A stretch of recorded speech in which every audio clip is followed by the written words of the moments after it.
It's been fun to do that. And the next piece that I'm starting to pull stuff for is based on the Hansel and Gretel Ooh. story.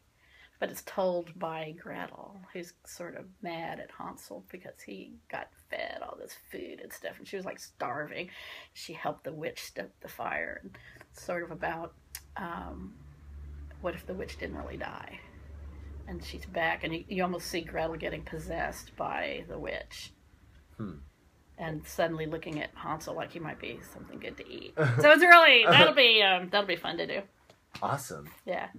And then you're doing a show with Fred Swan. I am. I'm so honored to be asked by Fred to do a show. He's so amazing.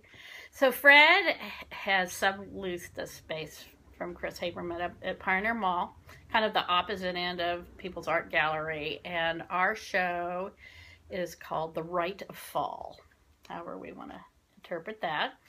And so that opens. I think we're doing a first Thursday opening in October. So that will be very, very, very fun. Right Doing on. a show with Fred. Yeah. And you were just in a show that you sold a bunch of pieces at, too. Yeah, I was in a show at Gallery 6 PDX in December. It was a show with Shelley Caldwell, who's another amazing assemblage artist. And unfortunately, the gallery, we were their last show. Oh, no. Yeah, it was a shame, real loss, because this woman really showed exclusively collage and assemblage artists. Not many galleries do that, which is fantastic. But, so it's great, but it was just, it was a lot of work. And Yeah. so Shelley and I closed that, but yeah, that would end up being a good show for me. So Very it cool. was very fun. Any other shows? Well, let's see. I'm also this year going to be doing Gordino Gallery's Day of the Dead show, which is it's a great show. Where is that? It's on Alberta Street, and Gordino Gallery is fabulous gallery. Donna Gordino shows. She shows a lot of assemblage people and a lot of local artists, and with really diverse everything from encaustics to sculpture and paintings and ceramics. And she does several group shows that are very, very fun to do. So, where do you want to see your art go in the future? I don't know. I mean, I just keep refining technique and more sophisticated in how the materials are used. I'm always taking classes, even if they're not assemblage classes, to learn new things that might be able to be used in an assemblage piece. And so to me, it's always a different learning experience. So I'm always wanting to. I just kind of want to keep growing with it. What I don't want is to feel like it's the same thing over and over again. I want to see it naturally evolved, but I don't know where it's going to go. Do you want to do bigger pieces? I don't know. I mean, the piece on the baby crib is the biggest thing I've done. And it was very fun, and I'm going to do some more. But I think I kind of like the smaller scale of these pieces more, because it's really collaging with 3D items. And I think if I get really big, it starts to become more sculptural and not more the puzzle, piecing together of a puzzle that I think my assemblages are. So, and I really like the scale of stuff. I mean, I like little jars and little bones and dolls. Little weird dolls are fun to work with. So, I think I'll probably do a lot of this type of scale. But then I'm kind of inspired by the things that I stumble on, like these chemistry set pieces. I'd never have done anything that was 360. But these things just beg to have you walk around and look at all these different armatures that you could do. So, I think I probably have enough pieces to do maybe one or two more of these. The other pieces I sold. But they were fun, really very interesting to do and kind of challenging from that design point. But so I don't know. I guess it depends on what I stumble on. I mean, you can look around here and see weird hoses and strange shaped metal things that who knows, may become the background or a key component of something. So I let the pieces just kind of tell me what's going on. Do you have a website that people can get a hold of you at? Not right now. You can see some of my stuff under Found Art Studio on Facebook.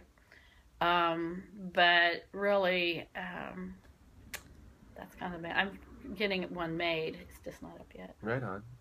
Are you on Facebook? I am. So people can get a hold of you that way too? Yeah. Right on. Yeah.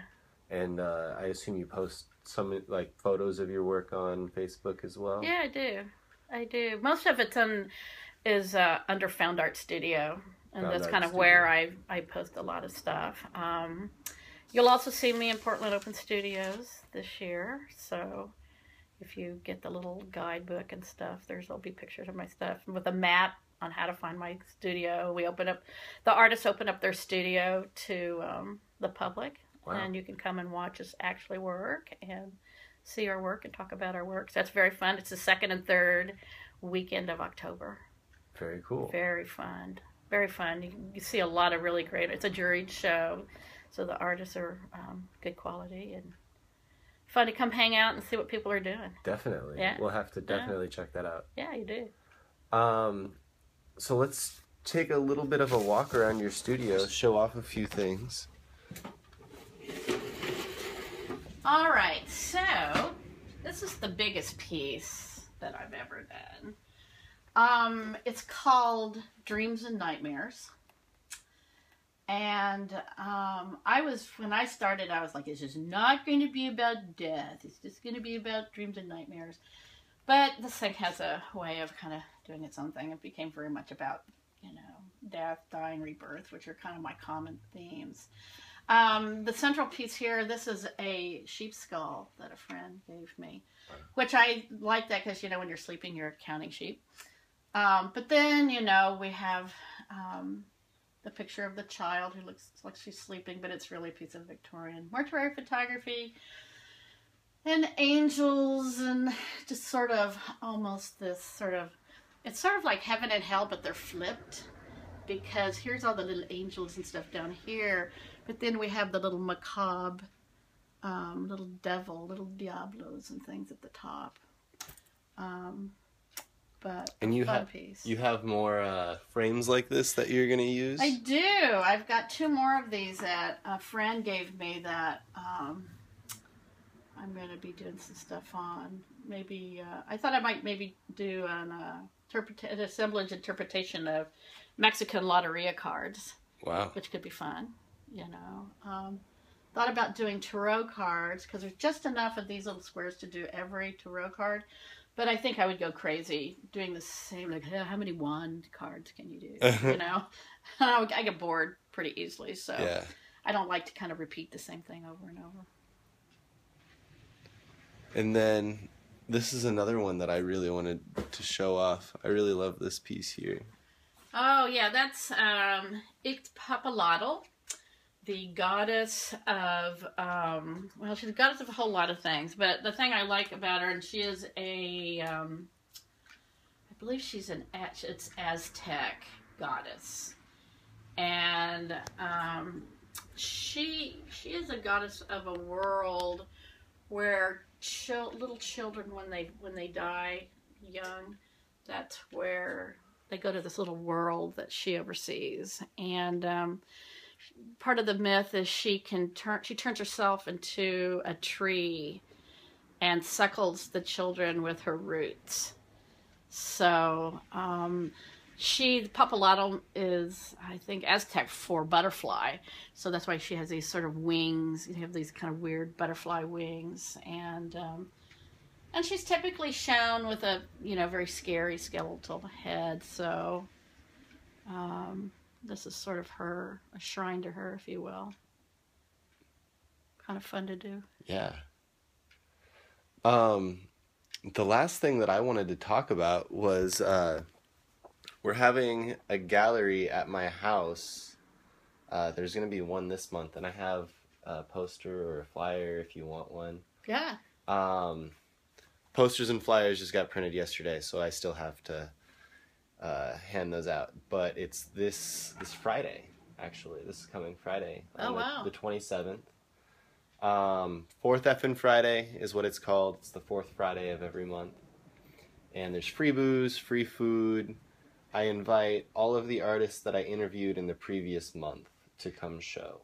So you'll be invited to show next month, which will be April 24th. Cool. And we do a lottery raffle where I've asked all of the artists if they don't mind, and it's not required or anything, but if you don't mind donating something small for a raffle, and that way I earn a little bit of the money back from all the booze and food. But if a guest comes and they donate $5 or more towards Fourth Effin' Friday and the Art Life video blog, they get a raffle ticket, and then they win art from all sorts of crazy artists. Cool. Like, there's so much art to give away. It's a lot of fun. But yeah. Yeah, man. I'll give you a flyer, and then I'll send you an invite for next month as well. Great. Awesome. There we go. This is the Art Life video blog. This is day 102. I have another interview in a little bit, day 102, number 2. But we'll catch you later.